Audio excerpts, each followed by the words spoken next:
tough act to follow, but I used to not know the pronunciation of valedictorian. I always thought it was valedictorian, but I wasn't quite sure, so I would just say it really fast and hope nobody would notice. Along with not knowing how to pronounce valedictorian, I learned that they had to give a speech at graduation. And I thought, maybe I don't want to be the valedictorian. But I just pushed the thought aside until I couldn't ignore it any longer. And honestly, writing this speech was probably one of the hardest things I've had to do during my 4 years at Roy Hart. Yes, even harder than that 15-page research paper. I spent so many days just staring at my computer with the intent of writing my speech, but then either dozing off, getting distracted by my phone, or just getting so frustrated by my writer's block that I shut the computer off and moved on. Most days I would get a few sentences, or maybe even a paragraph if I was lucky, only to delete it the next day and start over.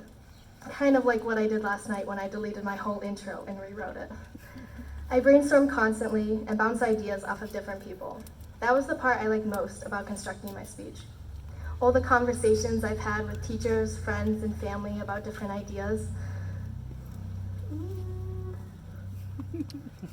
Sorry, I lost my spot.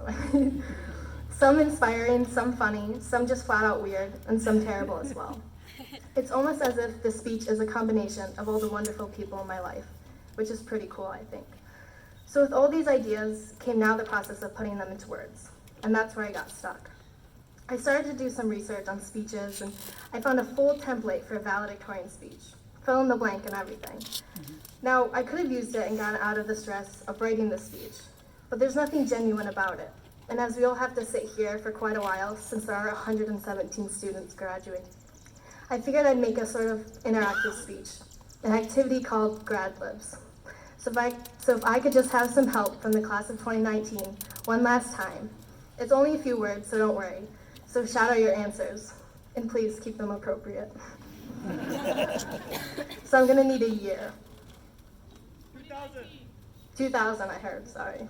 Whatever said 2019. An adjective. Okay. A number. 4. Sorry, I'm just doing the first one I said, so if you're loud, I'll hear it. But a number below 51. 50. I heard 50, sorry, I heard 3, but a number below 196. 200. An adjective. Oh wait, oh my gosh, I didn't even... You're valedictorian, everybody. Okay, a number below 196. 92? I don't know if that's what you said. An adjective. Again, please? I heard stinky over there. I'm just going to take that. Honorary senior. A historical figure. Abraham Lincoln.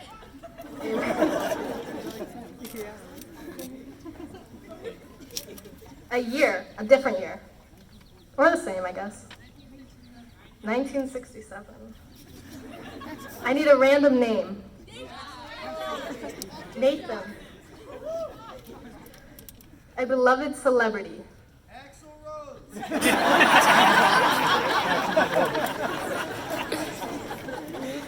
And I will need a verb. A noun. Hat. An adjective. Smooth. An occupation. I heard dentist. Another occupation? Nurse. And then a last noun. Criminal? That's a noun? Not very good at grammar, so we'll see. So now I will give this speech. We've gathered here today to celebrate the class of 2000, a fluffy group of 4 students hailing from 50 states and 92 countries to create a stinky community like nowhere else. Since Abraham Lincoln founded the school in 1967, it's produced students like Nathan and Axl Rose, people who understand what our motto means when it tells us to jump the hat smooth. We know you will do the same because even if you go on to be a dentist or a nurse, you all share one thing in common: a criminal from this fine institution.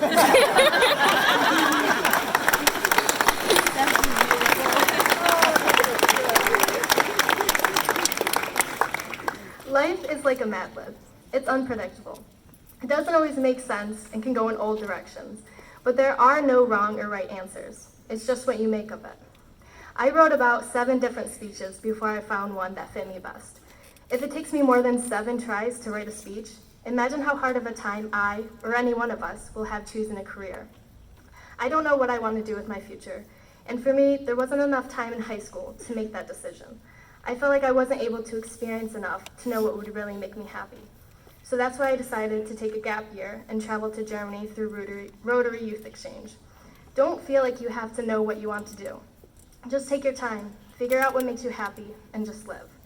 Just like our grad libs, life isn't about being perfect. It's about making mistakes and growing from them. Once I got a 0+1 on a Spanish grammar quiz.